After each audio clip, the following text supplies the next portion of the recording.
আসসালামু আলাইকুম, welcome back to my channel. আশা করি সবাই ভালো আছেন। আবারও নতুন রেসিপি নিয়ে আপনাদের মাঝে শেয়ার হলাম। টক ঝাল মিষ্টি আমি বড়ই আচার রান্না করার রেসিপিটা আপনাদের সাথে শেয়ার করব। পারফেক্টভাবে তৈরি করতে হলে অবশ্যই রেসিপিটা ফলো করবেন, তাহলে আপনারা রেসিপিটা পারফেক্টভাবে তৈরি করতে পারবেন। তৈরি করার জন্য এখানে আমি কড়াই গরম করে দিয়ে দেব সামান্য পরিমাণ তেল।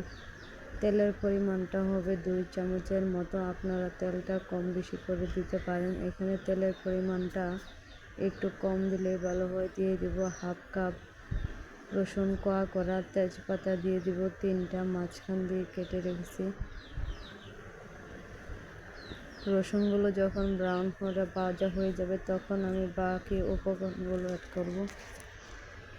এখানে আমি দিয়ে দিব 1 কিলো বড়ই, আর দিয়ে দিব 25 গ্রাম টক তেঁতুলগুলো আমি আগে থেকে ভিজিয়ে রেখেছি। আপনারা অবশ্যই এই রেসিপিটা তৈরি করার সময় তেঁতুল অ্যাড করবেন, তাহলে খেতে টেস্ট দ্বিগুণ বেড়ে যাবে। দেখতে যতটা লোভনীয় হয়েছে তার চেয়ে দ্বিগুণ বেশি খেতে মজা হয়েছে। আপনারা রান্না করে পরেই বুঝতে পারবেন। হাফ কিলো দিয়ে দিব গুড়ের পরিমাণটা আপনারা আপনাদের টেস্ট অনুযায়ী অ্যাড করবেন।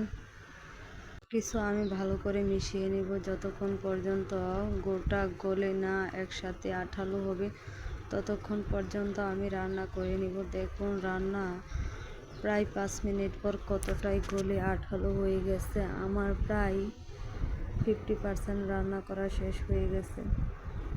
গুড়টা আমার এতটাই মাখা মাখা হয়েছে যা খেতে তো দুর্দান্ত হয়।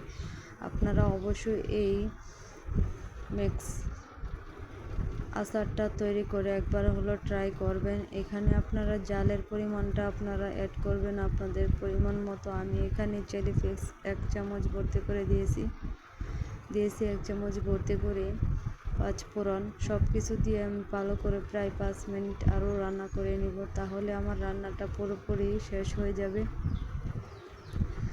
একদম সহজ নর্মাল উপায়ে আপনাদের সাথে শেয়ার করেছি। এখানে আমি বিট লবণ দিয়ে দেব মিষ্টির ব্যালেন্স ঠিক রাখার জন্য।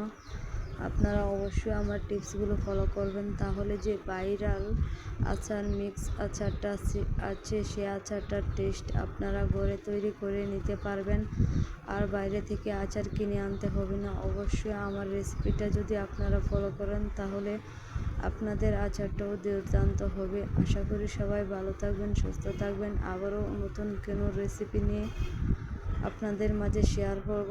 এই পর্যন্ত সবাই সুস্থ থাকবেন। আল্লাহ হাফেজ।